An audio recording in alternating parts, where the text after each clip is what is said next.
These are student videos for Wednesday, February 20th, 2019.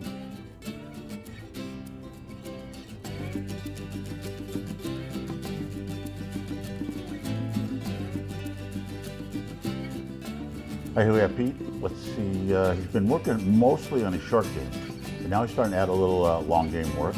And let's see how he does here on 8-speed, slow motion, face-on video. A little bit of a sway. When I say keep your butt behind you, that means that your spine still needs to be tilted forward even when you're in this position here. He's standing up.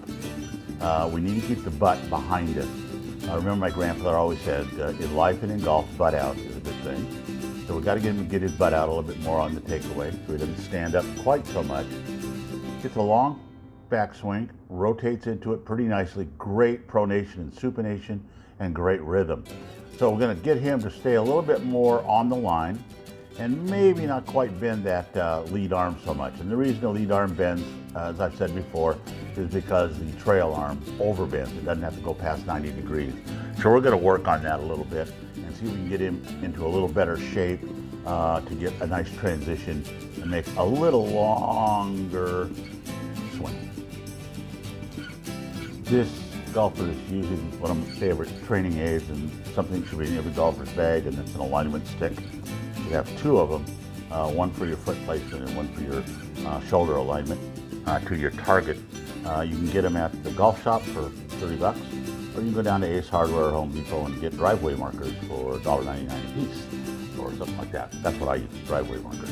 Let's go ahead and watch this golfer. He's a good golfer. Let's watch this golfer in 8-speed on the takeaway. Now let's just see what's going on. Nice takeaway. Notice how steady the headstand. Really good positioning there. I'd like to see his hands a little higher. I'd like to see them parallel to the swing plane, which is that bottom yellow line. If you got his shoulders on a good line, get his hands a little higher. I think you'll have a little better luck with compressing the ball on the downswing through impact. So we go down a little.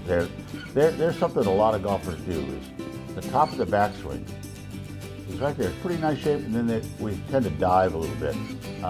Tiger does that. But one of the things we can't do is dive and straighten the right knee at the same time. See what he's doing there? He's just locking himself up. He's not able to leverage anything into that lead side now with that right leg straightening up so much. Notice he's coming right up on his toes. Where else is he going to go? He can't rotate now because he's stuck. So we're going to get him to work on keeping that left leg and left knee firmly planted so he can rotate. He's clearing his hips out pretty good. He's up into a single plane impact position at impact, which is kind of where you have to be nowadays. Then he's going to catch it. Notice he's catching it just a little thin. Not bad.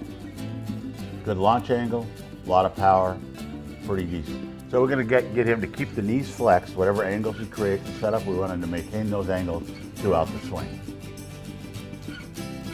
Stay off the toes. Here we have a pretty good setup. Notice we can still see too much of the glove thumb. I still like to see the thumb being encompassed by the trail hand a little more. The other thing we're going to see this golfer do is has a tendency to work outside the legs. So we're going to draw a couple of lines here. We'll draw them right through the kneecaps, down, right through the kneecaps, down the leg. I'm going to do the other one. I'm going to do them again. Right from the kneecap down to the shoelaces. Right through the kneecap down to the shoelaces. Now let's watch what happens in the swing. I'm going to manually take it forward. See the collapsing of the left knee? Well, the left knee is collapsing, the right knee is also straightening. We're not able to see that because we're not down the line of view. But what he's done now is he's really got himself collapsed, and his weight, because he's collapsed, is going to be on the lead side instead of on the trail side. So what's going to happen now is he's going to try to get his weight shifted, and what he's going to do is he's going to do what we call a head dive. There's your head dive right there.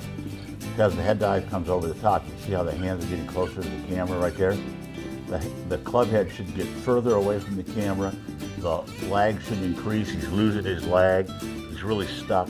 Now he's throwing the head of the club at the ball. You can see the bend he's putting in the shaft, scooping the ball, and underneath.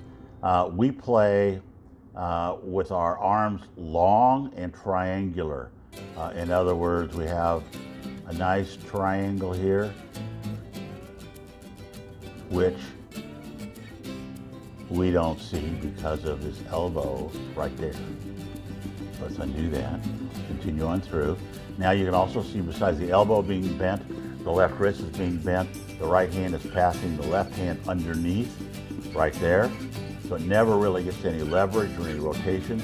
The club face at this point should be toe up, or the toe should be up. The club face should be pointing back to the building or behind him.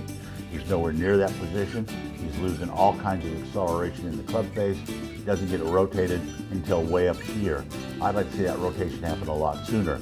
I'd also like to see him get a little bit of action with his hip, pulling that hip through so he ends up with the hip and everything on a straight line.